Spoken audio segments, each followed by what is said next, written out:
Good morning. Shanti Kunj online classes में आपका स्वागत है बच्चों।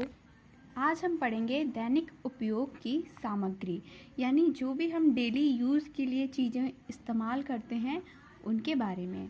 तो वस्त्र, सबसे पहली ज़रूरत हमारी क्या है? वस्त्र। वस्त्र गर्मी, सर्दी, वर्षा, धूल और कीटों से हमारी रक्षा करते हैं। वस्त्र साफ एवं आरामदायक होने चाहिए। गंदे कपड़े प्रायः दुर्गंध उत्पन्न करते हैं, यानी बदबू आने लगती है। इनमें कीटाणु उत्पन्न हो जाते हैं जिससे त्वचा रोग होते हैं। हम मौसम के अनुकूल वस्त्र धारण करते हैं, मतलब जैसा मौसम होगा हम उसी के हिसाब से कपड़े पहनते हैं। गर्मी के समय में हम ढीले और हल्के रंग के सूती कपड़े पहनते हैं, और सूती कपड़े हवा का आवागमन स्वतंत्रता पूर्वक होने देते हैं, यानी जो हवा होती है वो आसानी से पास हो जाती है तथा शरीर की गर्मी को वो कम करते हैं। जाड़े में हम ऊन, रोएं और चमड़े के बने मोटे और गहरे रंग के कपड़े पहनना ज़्यादा पसंद करते हैं। वे हमारे शरीर की गर्मी को बाहर निकलने से रोकते हैं। हमारे शरीर की जो ऊष्मा होती है यानी गर्मी होती है उसको अवशोषित कर लेते हैं तथा शरीर को गर्म रखते हैं। वर्षा ऋतु में हम क्या करते हैं? जब भी बारिश होती है तब हम सूती कपड़े पहनते हैं जो पसीने को अवशोषित कर लेते हैं।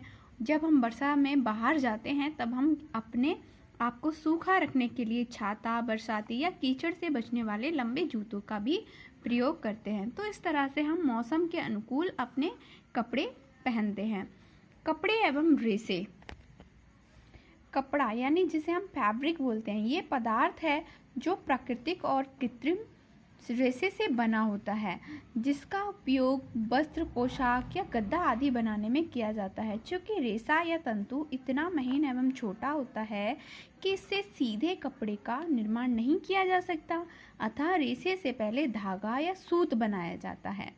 क्यों? क्योंकि वो इतना छोटा होता है, उससे हम कपड़ा बनाने बैठेंगे तो बन ही नहीं पाएगा। तब जब सूत बन जाता है, रेशों की बनी हुई एक सतत श्रृंखला होती है जो आपस में ऐंठकर बनाई जाती है। यानी सूत कैसे बनता है? इनको हम आपस में ऐंठकर बनाते चले जाते हैं, तो इस तरह से एक रेशा बनके तैयार हो जाता है। इन रेशे को भी हम दो भागों में बांटते हैं। ये दो प्रकार के होते हैं, एक प्राकृतिक रेशा और एक संश्लेषित रेशा। अब जो प्राकृतिक रेशा होते हैं ये भी दो प्रकार के होते हैं। पहले हम पढ़ते हैं प्राकृतिक रेशे होते क्या हैं। वे सभी रेशे जो पौधे एवं जंतुओं से मिलते हैं उन्हें हम प्राकृतिक रेशे कहते हैं, क्योंकि ये हमें प्रकृति ने दिए हैं। अब पौधे और जंतु ये सब तो प्रकृति की देन है ना, तो ये इनसे मिलने वाले जितने रेशे होते हैं उन्हें हम प्राकृतिक रेशे कहते हैं। अब जैसे सिल्क, ऊन, कपास, लेनिन, जूट आदि कुछ सर्वाधिक लोकप्रिय रेशे हैं। प्राकृतिक रेशे को पुनः दो वर्गों में बांटा गया है। एक होता है वानस्पतिक रेशे, एक होते हैं जांतव रेशे। वानस्पतिक का मतलब होता है जो हमें पेड़ पौधों से मिले हैं वो, और जांतव का मतलब है जो हमें जंतुओं से मिलते हैं वो। तो पढ़ते हैं पहले वानस्पतिक रेशे, जिन्हें वेजिटेबल फाइबर्स भी कहते हैं। वे रेशे जो पौधों से प्राप्त होते हैं वानस्पतिक रेशे होते हैं। वानस्पतिक रेशे सेलुलोज से बने होते हैं। किससे बनते हैं? ये सेलुलोज से बनते हैं। सेलुलोज प्राकृतिक प्रदत्त पदार्थ है जो पादप जगत की संरचनात्मक इकाई है। यानी सेलुलोज क्या है? ये एक प्रकृति संरचना है, और ये कहाँ से मिली है? पादप जगत यानी पेड़ पौधों से मिली है। जैसे कपास, जूट, फ्लैक्स, सन आदि बहुत उपयोगी वानस्पतिक रेशे हैं। दूसरे होते हैं जांतव रेशे, यानी जो एनिमल्स फाइबर होते हैं, यानी जो हमें जंतुओं से मिले हैं। वे रेशे जो जंतुओं से प्राप्त होते हैं जांतव रेशे कहलाते हैं। जांतव रेशे प्रोटीन के बने होते हैं। प्रोटीन एक जटिल यौगिक है जो जंतुओं के मुख्य भागों को बनाता है। रेशम और ऊन रेशे हैं जो हमें जंतुओं से प्राप्त होते हैं। अब है रेशम। रेशम को वस्त्र उद्योग की रानी कहा जाता है। रेशम में त्रिकोणीय प्रिज्म जैसी संरचनाएं पाई जाती हैं, यानी इसमें 3 कोण वाली प्रिज्म होती हैं, ऐसी संरचना होती हैं। ये रेशमी वस्त्र अपने पर पड़ने वाले प्रकाश को विभिन्न कोणों पर अपरिवर्तित करके झिलमिलाहट पूर्ण प्रभाव देते हैं। इस झिलमिलाहट वाली विशेषताओं के कारण रेशमी वस्त्र काफ़ी कीमती भी होते हैं, यानी महंगे भी होते हैं। रेशम ऊष्मा का चालन नहीं करता, इसीलिए ये एक अच्छा कुचालक है जो शरीर को सर्दी में गर्म रखता है तथा गर्मी में ठंडा भी रखता है।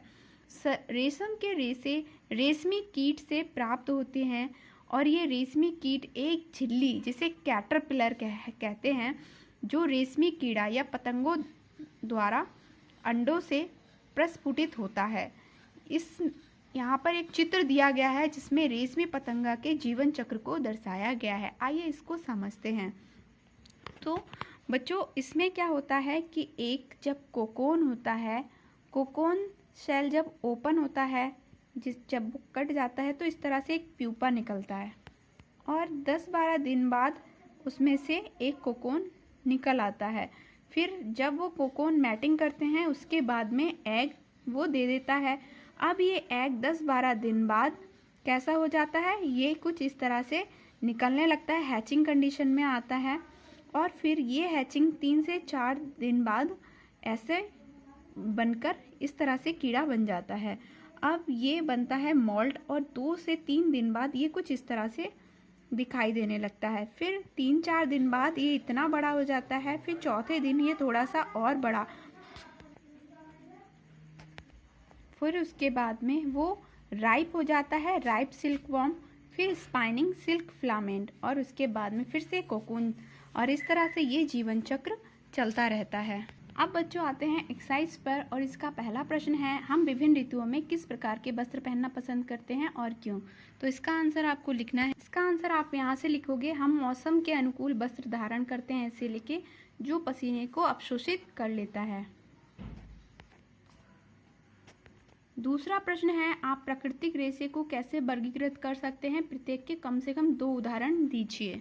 इसके लिए आपको यहाँ से लिखना है, बे सभी रेशे से लेकर ये कंप्लीट करना है, फिर इन दोनों भागों को लिखना है, फिर वनस्पतिक रेशे में आपको ये एक लाइन लिखनी है और 2 उदाहरण लिखने हैं, फिर जांतव रेशे में आपको यहाँ से लेके यहाँ तक करना है और इसके 2 उदाहरण देने हैं। और उसके बाद तीसरा प्रश्न है, किस जांतव रेशे को वस्त्र उद्योग की रानी कहा जाता है, इस रेशे से बने वस्त्र उच्च कीमत के क्यों होते हैं। तो बच्चों इसमें आपको ये तीसरे का आंसर यहाँ से लिखना है, रेशम को से लेकर कीमती होते हैं तक, और साथ ही आपको ये रेशम के कीड़े का जीवन चक्र चित्र भी ड्रॉ करना है। नेक्स्ट क्लास में हम इस चैप्टर को कंप्लीट करेंगे और इसके बची हुई अभ्यास भी करेंगे। तब तक आपको इतना होमवर्क अपनी कॉपी में अच्छे से कर लेना है।